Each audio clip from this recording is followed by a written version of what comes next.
Crime thriller ঘরানার গল্প নিয়ে পরিচালক শহীদুন নবী নির্মাণ করেছেন বরফকলের গল্প, যেটির কেন্দ্রীয় চরিত্রে অভিনয় করেছেন আনিসুর রহমান মিলন।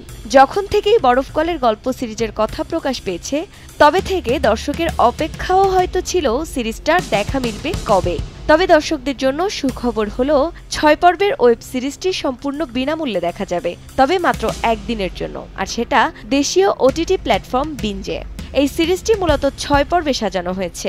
দুনিয়াতে জন্ম নেয়া এক তীক্ষ্ণ শিকারী আমি।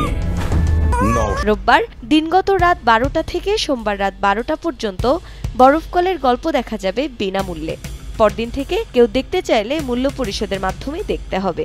এর আগে ঈদ উপলক্ষে ওয়েব সিরিজটি বিঞ্জে মুক্তি পেলে পাইরেসির কবলে পড়ে।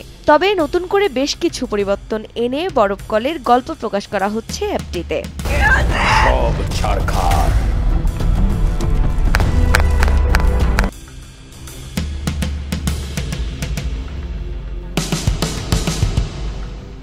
উল্লেখ্য, গত ২১ বছরের ক্যারিয়ারে গল্পের এরকম ধরনের চরিত্রে অভিনয় করেনি আনিসুল হক মিলন। বরফকলের গল্পে প্রধান চরিত্রে মিলন ছাড়াও বিভিন্ন চরিত্রে অভিনয় করছেন কচি খন্দকার, শহীদুল আলম সাচ্চু, নওশাবা, নিশাত প্রিয়ম,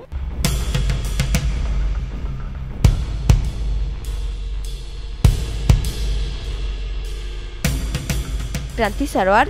সময় সংবাদ, ঢাকা।